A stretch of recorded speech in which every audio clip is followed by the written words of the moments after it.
বাংলাদেশকে বিশ্বকাপে ফেরালে ভারত ম্যাচ খেলবে পাকিস্তান। ভাইরে ভাই, পাকিস্তান সরকার একটা সিদ্ধান্ত নিল এবং সেই একটা সিদ্ধান্তে Bharat cricket board, ICC, broadcaster সবার মাথা নষ্ট হয়ে গেছে।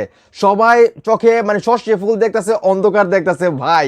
আর এটা যদি সত্যি হয়, বাংলাদেশকে বিশ্বকাপে ফেরালে ভারত ম্যাচ খেলবে পাকিস্তান, সত্যি সত্যি যদি বাংলাদেশ টি-20 বিশ্বকাপে আবারও ফিরে, সেটা তো দারুণ হবে। জানি না এটা সম্ভব কিনা, কারণ অলরেডি স্কটল্যান্ডের দল ঘোষণা করে দিয়েছে বাংলাদেশের জায়গায় স্কটল্যান্ড খেলবে। তো আমি সম্পূর্ণ আর্টিকেল আপনাদেরকে পড়ে শোনাচ্ছি, আশা করি এই আর্টিকেলটা আপনাদের ভালো লাগবে। তার আগে একটা রিকোয়েস্ট, ভাই ভিডিওটা এত শেয়ার করেন যাতে সারা বাংলাদেশের মানুষ দেখতে পারে। তো এখানে আসলে বলা হচ্ছে, ভারতে যেতে রাজি না হওয়ায় টি-20 বিশ্বকাপ থেকে বাংলাদেশকে সরিয়ে দিয়েছে আইসিসি।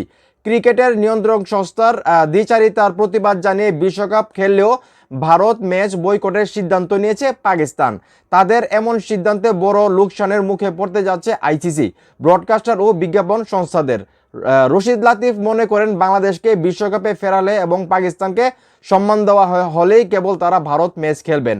ভাইরে ভাই, চিন্তা করে দেখেন, পাকিস্তানের সাবেক ক্রিকেটার যার নাম রশিদ লতিফ, উনি কিন্তু বলতেছে বাংলাদেশকে টি-20 বিশ্বকাপে ফিরাতে হবে এবং পাকিস্তানকে তাদের যথেষ্ট পরিমাণ সম্মান দিতে হবে, তাহলেই কিন্তু আসলে ভারতের বিপক্ষে যে ম্যাচটা বয়কট করছে পাকিস্তান, সেই ম্যাচটা খেলবে।